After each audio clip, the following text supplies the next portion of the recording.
Hello friends, welcome to my channel Gyan Saar. तो इस video में हम देखेंगे यूपी टेट में पूछे गए सीडीपी के प्रश्नों को। ये प्रीवियस ईयर क्वेश्चन पेपर है, 2017 में पूछा गया जो क्वेश्चन पेपर है उससे हम लोग चाइल्ड डेवलपमेंट सीडीपी के प्रश्नों को देखेंगे। आपको पता ही होगा कि यूपी टेट का नोटिफिकेशन जो है वो आउट हो चुका है और उसका पेपर जो है वो जुलाई में होने वाला है। तो उसके लिए जो प्रीवियस ईयर क्वेश्चन पेपर है सबसे ज़्यादा इम्पॉर्टेंट होते हैं। अगर आप प्रीवियस ईयर क्वेश्चन को देख के चले जाते हैं, अच्छे से एक दो बार कर लेते हैं, तो आराम से आपका जो पेपर है वो क्लियर हो जाएगा। तो चलिए वीडियो को स्टार्ट करते हैं। क्वेश्चन नंबर 1, सीखने की वह अवधि जब सीखने की प्रक्रिया में कोई उन्नति नहीं होती है तो कहलाती है। ऑप्शन है सीखने का वक्र, सीखने का पठार, स्मृति, अवधान। तो यही क्वेश्चन हमने देखिए नीचे इंग्लिश में लिखा हुआ है, तो जो लोग इंग्लिश प्रेफर करते हैं वो इंग्लिश में भी रीड कर सकते हैं। तो इसका आंसर जो है आपका आंसर नंबर 2 करेक्ट हो जाएगा, सीखने का पठार। सीखने की वह अवधि जब सीखने की प्रक्रिया में कोई उन्नति नहीं होती है तो वो क्या कहलाता है? सीखने का पठार कहलाता है। ठीक है, इसका ऑप्शन नंबर आपका 2 करेक्ट हो जाएगा।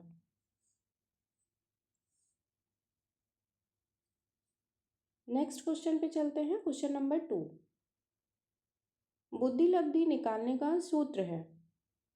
तो देखिए ये ऑप्शन दिए गए हैं और इनमें से बताना है बुद्धि लब्धि निकालने का सूत्र कौन सा होता है। तो इसमें करेक्ट ऑप्शन आपका 3 हो जाएगा, क्योंकि बुद्धि लब्धि निकालने का सूत्र क्या होता है? मानसिक आयु अपॉन वास्तविक आयु इंटू 100। ठीक है, यानी कि मेंटल एज, इसको एम ए बोल सकते हैं, क्रोनोलॉजिकल एज यानी सी ए इंटू 100। इस तरह से आप इसको याद रख सकते हैं। ठीक है, इसका ऑप्शन नंबर आपका 3 करेक्ट हो जाता है। नेक्स्ट क्वेश्चन नंबर 3, सीखने में प्रयास व भूल के सिद्धांत का प्रतिपादन किसने किया? ऑप्शन है कोल्हर, पैवलॉव, थॉर्नडाइक, गेस्टाल्ट। तो सीखने का प्रयास एवं भूल का सिद्धांत किसने दिया है? ये आपका दिया है थॉर्नडाइक ने। ठीक है, इसका ऑप्शन नंबर आपका 3 करेक्ट है, थॉर्नडाइक। नेक्स्ट क्वेश्चन पे चलते हैं। क्वेश्चन नंबर 4, सामान्य संयुक्त कोशिका में गुणसूत्रों के जोड़े होते हैं। ऑप्शन है 22, 23, 24, उपर्युक्त में से कोई नहीं। तो सामान्य संयुक्त कोशिका में गुणसूत्रों की संख्या पूछी गई है। तो गुणसूत्रों की संख्या कितनी होती है सामान्य में? ये होती है आपकी 23। ठीक है, इसका ऑप्शन नंबर 2 करेक्ट है। नेक्स्ट क्वेश्चन नंबर 5, क्रिया प्रसूत अनुबंधन सिद्धांत का प्रतिपादन किया।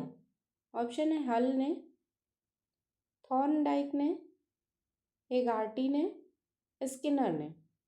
तो क्रिया प्रसूत अनुबंधन का सिद्धांत, कंडीशनल जो थ्योरी है, कंडीशनिंग थ्योरी, वो किसने दिया है? तो ये दिया है आपका स्किनर ने। ठीक है, इसका ऑप्शन नंबर आपका 4 करेक्ट हो जाता है, स्किनर। ऑप्शन नंबर 4 करेक्ट है। ठीक है, next question number 5, question number 6 है। ठीक है, कोल्हर निम्न में से किससे संबंधित है? ऑप्शन है अभिप्रेरणा का सिद्धांत, विकास का सिद्धांत, व्यक्तित्व का सिद्धांत, अधिगम का सिद्धांत। तो कोल्हर ये किससे संबंधित है?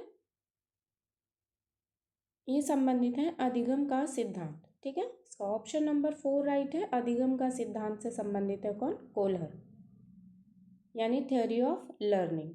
Next question number 7। बुद्धि के तरल क्रिस्टलीय प्रतिमान के प्रतिपादक कौन थे? ऑप्शन है कैटल, थॉर्नडाइक, वर्नर, स्किनर। तो बुद्धि के तरल क्रिस्टलीय प्रतिमान के प्रतिपादक कौन थे? ये थे आपके कैटल। ठीक है, तरल क्रिस्टलीय प्रतिमान के प्रतिपादक कौन है? कैटल है। ठीक है, इसका ऑप्शन नंबर 1 करेक्ट है। Next question number 8। शिक्षण हेतु मानसिक उद्वेलन प्रतिमान का प्रयोग निम्न में से किसके सुधार हेतु किया जाता है? ऑप्शन है समझ, अनुप्रयोग, सृजनात्मकता, समस्या समाधान। इस क्वेश्चन को हम लोग इंग्लिश में एक बार पढ़ लेते हैं। Brainstorming model of teaching is used to improve which of the following. यानी कि शिक्षण में मानसिक उद्वेलन यानी ब्रेन स्टॉर्मिंग का मॉडल जो है, मॉडल ऑफ टीचिंग, ठीक है, इसका यूज़ किसके सुधार के लिए किया जाता है? तो इसका ऑप्शन नंबर आपका 3 करेक्ट हो जाता है, सृजनात्मकता के सुधार के लिए। ठीक है, ऑप्शन नंबर 3 करेक्ट है। Next question number 9। गोलमैन निम्न में से किससे संबंधित है? ऑप्शन है सामाजिक बुद्धि, संवेगात्मक बुद्धि, आध्यात्मिक बुद्धि, सामान्य बुद्धि। तो गोलमैन ये किससे संबंधित है? ये संबंधित है आपके संवेगात्मक बुद्धि से। ठीक है, तो इसका ऑप्शन नंबर आपका 2 करेक्ट है, संवेगात्मक बुद्धि। Next question number 10। निम्न में से कौन शेष से भिन्न है? ऑप्शन है अधिगम के लिए अधिगम का सिद्धांत, समान अवयवों का सिद्धांत, ड्राइव रिडक्शन सिद्धांत, सामान्यीकरण का सिद्धांत। तो इनमें से सबसे भिन्न कौन सा है ये बताना है। तो कौन सा भिन्न हो जाएगा? इसका ऑप्शन नंबर फर्स्ट करेक्ट हो जाएगा, अधिगम के लिए अधिगम का सिद्धांत। इनमें से क्या है? भिन्न। ठीक है, नेक्स्ट क्वेश्चन नंबर 11। संज्ञानात्मक संप्राप्ति का न्यूनतम स्तर है? ऑप्शन है ज्ञान, बोध, अनुप्रयोग, विश्लेषण। तो संज्ञानात्मक संप्राप्ति का जो सबसे न्यूनतम स्तर है वो कौन सा है? ज्ञान है। ठीक है, सबसे पहले ज्ञान आता है, फिर बोध आता है, फिर अनुप्रयोग आता है और फिर विश्लेषण आता है। ठीक है, इस तरह से आपको याद रखना है। तो इसका ऑप्शन नंबर आपका फर्स्ट करेक्ट हो जाता है, फर्स्ट। Next question number 12। एक बालक जो साइकिल चलाना जानता है मोटर बाइक चलाना सीख रहा है, यह उदाहरण होगा। ऑप्शन है क्षैतिज अधिगम अंतरण का, ऊर्ध्व अधिगम अंतरण का, द्विपार्श्विक अधिगम अंतरण का, कोई भी अधिगम अंतरण नहीं। तो इसको इंग्लिश में भी एक बार पढ़ लेते हैं हम लोग। A boy who can ride a cycle is going to drive a motor bike. This is an example of. Option है horizontal transfer of learning, vertical transfer of learning, bilateral transfer of learning, no transfer of learning. तो एक कोई लड़का है, वो क्या cycle चलाना जानता है, लेकिन वो क्या सीख रहा है? मोटर बाइक चलाना सीख रहा है। तो यह किसका उदाहरण हो जाएगा? ये उदाहरण हो जाएगा आपका वर्टिकल ट्रांसफर लर्निंग का। ठीक है, इसका ऑप्शन नंबर 2 करेक्ट हो जाता है, वर्टिकल ट्रांसफर लर्निंग यानी ऊर्ध्व अधिगम अंतरण। ठीक है, इसका ऑप्शन नंबर कौन सा? 2 करेक्ट है। Next question number 13। Question number 13 है, निम्न में से कौन सा अधिगम के पठार का कारण नहीं है? ऑप्शन है प्रेरणा की सीमा, विद्यालय का असहयोग, शारीरिक सीमा, ज्ञान की सीमा। इसको इंग्लिश में देख लेते हैं। विच of the following is not the cause of plateau of learning, यानी अधिगम का के पठार का कारण नहीं है। ऑप्शन है limit of motivation, non cooperation of school, psychological limit, limit of knowledge. तो अधिगम के पठार का कारण नहीं है पूछा गया, ठीक है। सबसे ज़्यादा आपको क्वेश्चन में यही याद रखना है कि क्या पूछा गया, इसमें नहीं है पूछा गया है ना। तो इसका ऑप्शन नंबर आपका 2 करेक्ट हो जाता है, विद्यालय का असहयोग। ये आपका ऑप्शन नंबर 2 राइट हो जाएगा, यानी non cooperation of school. Next question number 14, अधिगम अनुभव और प्रशिक्षण के परिणाम स्वरूप व्यवहार में परिवर्तन है। यह कथन किसके द्वारा दिया गया? ऑप्शन है गेट्स व अन्य, मार्गन और गिलीलैंड, स्किनर, क्रॉनबैक। तो क्या कथन है? कथन है अधिगम जो है वो अनुभव और प्रशिक्षण के परिणाम स्वरूप व्यवहार में क्या है? परिवर्तन है। तो ये कथन जो है किसके द्वारा दिया गया है? गेट्स के द्वारा, ठीक है। इसका ऑप्शन नंबर आपका फर्स्ट करेक्ट हो जाता है, गेट्स व अन्य। नेक्स्ट क्वेश्चन नंबर 15, स्टैनफोर्ड बिने परीक्षण मापन करता है। ऑप्शन है व्यक्तित्व का, पढ़ने की क्षमता का, बुद्धि का, उपयुक्त में से कोई नहीं। तो स्टैनफोर्ड बिने परीक्षण ये किसका करता है मापन? ये बुद्धि का मापन करता है, ठीक है। तो इसका ऑप्शन नंबर आपका 3 करेक्ट हो जाता है, बुद्धि का मापन करता है। नेक्स्ट क्वेश्चन नंबर 16, अंतर्मुखी व्यक्तित्व एवं बहिर्मुखी व्यक्तित्व का वर्गीकरण किसने किया है? ऑप्शन है फ्रायड, युंग, मन, ऑलपोर्ट। तो अंतर्मुखी व्यक्तित्व और बहिर्मुखी व्यक्तित्व का वर्गीकरण ये किसने किया है? युंग ने किया है, ठीक है। ऑप्शन नंबर 2 करेक्ट है। इसको ऐसे याद रख सकते हैं, योग, योग मीन्स जोड़ना, और युंग इसका आंसर है, यानी या से ही है। तो अंतर्मुखी व्यक्तित्व और बहिर्मुखी व्यक्तित्व का वर्गीकरण ये किसने दिया? युंग ने दिया, ठीक है। नेक्स्ट क्वेश्चन नंबर 17, बच्चों के सामाजिक विकास को प्रभावित करने वाले कारक हैं। ऑप्शन है आर्थिक तत्व, सामाजिक परिवेशजन्य तत्व, शारीरिक तत्व, वंशानुगत तत्व। तो बच्चों के सामाजिक विकास को प्रभावित करने वाले कौन से कारक हैं? ये सबसे ज़्यादा कौन सा सामाजिक विकास को प्रभावित करता है? तो ये करता है सामाजिक परिवेशजन्य तत्व, ठीक है। इसका ऑप्शन नंबर 2 राइट है। नेक्स्ट क्वेश्चन नंबर 18, निम्नलिखित में से कौन सा शारीरिक विकास का एक प्रमुख नियम है? ऑप्शन है मानसिक विकास से भिन्नता का नियम, अनियमित विकास का नियम, द्रुतगामी विकास का नियम, कल्पना एवं संवेगात्मक विकास से संबंध का नियम। तो शारीरिक विकास का एक प्रमुख नियम कौन सा हो जाएगा? यह है अनियमित विकास का नियम, यानी ऑप्शन नंबर इसका 2 राइट है, ठीक है। Law of irregular development. Next question number 19, निम्न में से कौन सा विकास का सिद्धांत नहीं है? ऑप्शन है अनुकूलित प्रत्यावर्तन का सिद्धांत, निरंतर विकास का सिद्धांत, परस्पर संबंध का सिद्धांत, समान प्रतिमान का सिद्धांत। कौन सा विकास का सिद्धांत नहीं है पूछा गया है, ठीक है। तो इसका ऑप्शन नंबर आपका फर्स्ट करेक्ट हो जाएगा, अनुकूलित प्रत्यावर्तन का सिद्धांत। बाकी जो है वो सारे सिद्धांत जो हैं वो हैं, एक अनुकूलित प्रत्यावर्तन का सिद्धांत जो है वो कुछ भी नहीं है, ठीक है। कोई किसी प्रकार का सिद्धांत नहीं है। इसका ऑप्शन नंबर आपका फर्स्ट करेक्ट हो जाएगा। नेक्स्ट क्वेश्चन नंबर 20, विकास के परिणाम स्वरूप नवीन विशेषताएं और नवीन योग्यताएं प्रकट होती हैं। यह कथन किसने दिया है?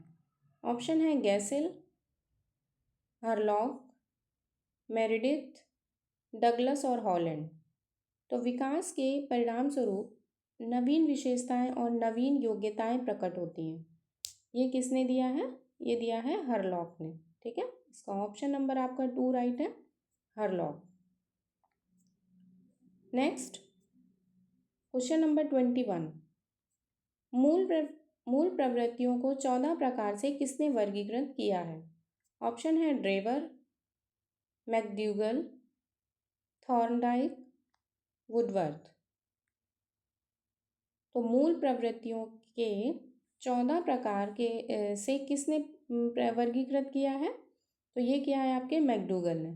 ठीक है, 14 प्रकार की उन्होंने प्रवृत्तियां दी हैं, जिसमें कि भय ये सब वगैरह आता है। ठीक है, ये एक वीडियो बना के एक उसको हम समझा देंगे, तो ये कुछ टॉपिक हैं जो एक एक करके क्लियर कर दिए जाएंगे। ठीक है, नेक्स्ट क्वेश्चन नंबर 22। किसी दूसरी वस्तु की अपेक्षा एक वस्तु पर चेतना का केंद्रीयकरण अवधान है। यह कथन है, ऑप्शन है डम्बिल का, रॉस का, मन का, मैकडूगल का। तो किसी दूसरी वस्तु की अपेक्षा एक वस्तु पर चेतना का केंद्रीकरण अवधान है। तो यह कथन किसका है? ये है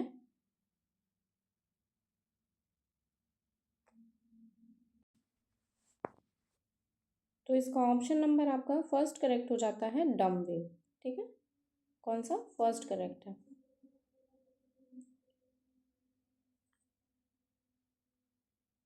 नेक्स्ट क्वेश्चन नंबर 23। निम्न में से कौन सा सीखने के मुख्य नियमों में शामिल नहीं है? ऑप्शन है तत्परता का सिद्धांत, अभ्यास का सिद्धांत, बहु अनुक्रिया का सिद्धांत, प्रभाव का सिद्धांत। तो इसमें से पूछा गया है सीखने के मुख्य नियमों में शामिल नहीं है। तो सीखने के ये जो मुख्य और गौण नियम है, ये किसने दिए थे? ये थॉर्नडाइक ने दिए थे, है ना। तो सीखने के 3 मुख्य नियम हैं, कौन कौन से? एक तो तत्परता का नियम, अभ्यास का नियम और प्रभाव का नियम। तो इसका ऑप्शन नंबर 3 करेक्ट हो जाता है। ये जो बहु अनुक्रिया का नियम है वो सीखने के गौण नियमों में आता है। ठीक है, तो इसका ऑप्शन नंबर आपका 3 करेक्ट हो जाता है, सॉरी। Next question number 24। 12 वर्ष से 16 वर्ष के बच्चों के लिए हिंदी में डॉक्टर एस जलोटा ने कौन सा परीक्षण प्रतिपादित किया है? ऑप्शन है अशाब्दिक बुद्धि परीक्षण, साधारण मानसिक योग्यता परीक्षण, आर्मी अल्फा परीक्षण, चित्रांकन परिपक्व। परिपक्व नहीं है, ये चित्रांकन परीक्षण कर लीजिएगा, है ना। तो 12 वर्ष से 16 वर्ष के बच्चों के लिए डॉक्टर एस जलोटा ने कौन सा परीक्षण जो है वो प्रतिपादित किया था? वो प्रतिपादित किया है आपका साधारण मानसिक योग्यता परीक्षण। ठीक है, इसका ऑप्शन नंबर 2 करेक्ट है।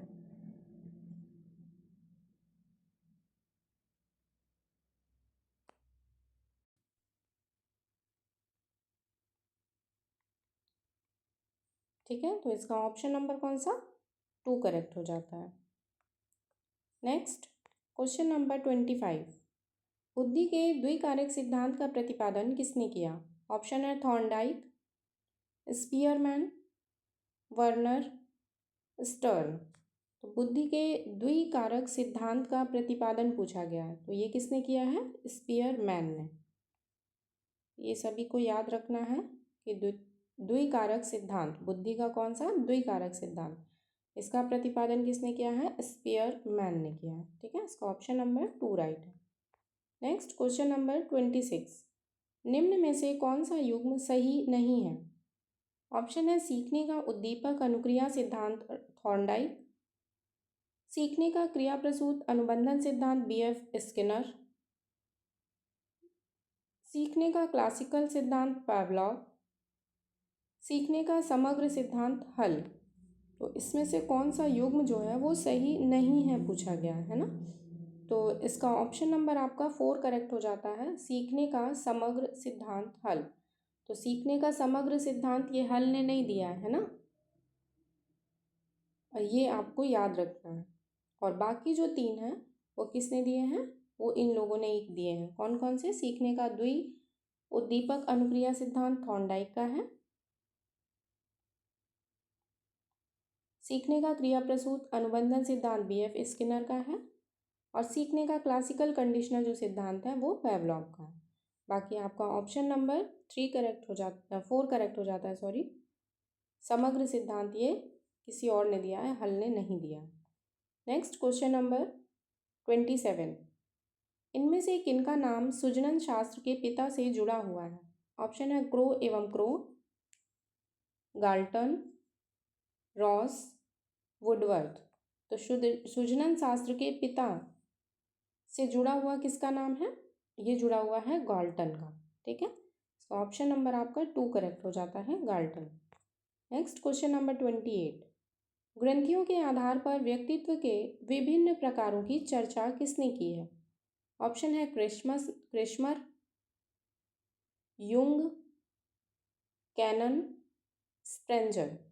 तो ग्रंथियों के आधार पर व्यक्तित्व के विभिन्न प्रकारों की चर्चा, है ना, तो ये किसने की है? ये की है क्रेस्मर ने। ग्रंथियों के आधार पर की है व्यक्तित्व के विभिन्न प्रकारों की चर्चा, है ना, तो इसका ऑप्शन नंबर आपका फर्स्ट करेक्ट हो जाता है, क्रेस्मर। नेक्स्ट क्वेश्चन नंबर 29, सृजनात्मकता मौलिक परिणामों को अभिव्यक्त करने की मानसिक प्रक्रिया है, यह कथन किसका है? ऑप्शन है कोल एवं ब्रूस का, ड्रेवल का, डिहान का, क्रो एवं क्रोन का। तो सृजनात्मकता मौलिक परिणामों को अभिव्यक्त करने की मानसिक प्रक्रिया है, ये कथन किसका है? ये है कोल एवं ब्रूस का। ठीक है, ऑप्शन नंबर फर्स्ट करेक्ट हो जाएगा। नेक्स्ट आज का लास्ट क्वेश्चन है ये, विद्रोह की भावना की प्रवृत्ति निम्न में से किस अवस्था से संबंधित है? ऑप्शन है बाल्यावस्था, शैशवावस्था, पूर्व किशोरावस्था, मध्य किशोरावस्था। तो विद्रोह की भावना की जो प्रवृत्ति है वो किस अवस्था से संबंधित है? ये संबंधित है आपका पूर्व किशोरावस्था से। ठीक है, तो इसका ऑप्शन नंबर आपका 3 करेक्ट हो जाता है, पूर्व किशोरावस्था। ये थे आपके 2017 में पूछे गए CDP के प्रश्न, यूपी टेट के। ठीक है, तो आगे के जो वीडियो हैं उसमें हम लोग नेक्स्ट ईयर में पूछे गए CDP के प्रश्नों को देखेंगे। वीडियो को पूरा देखने के लिए आपका बहुत धन्यवाद। वीडियो पसंद आई हो तो प्लीज़ वीडियो को लाइक, चैनल को सब्सक्राइब ज़रूर करें और ऐसे ही वीडियो हम आपके लिए लाते रहेंगे। Thank you.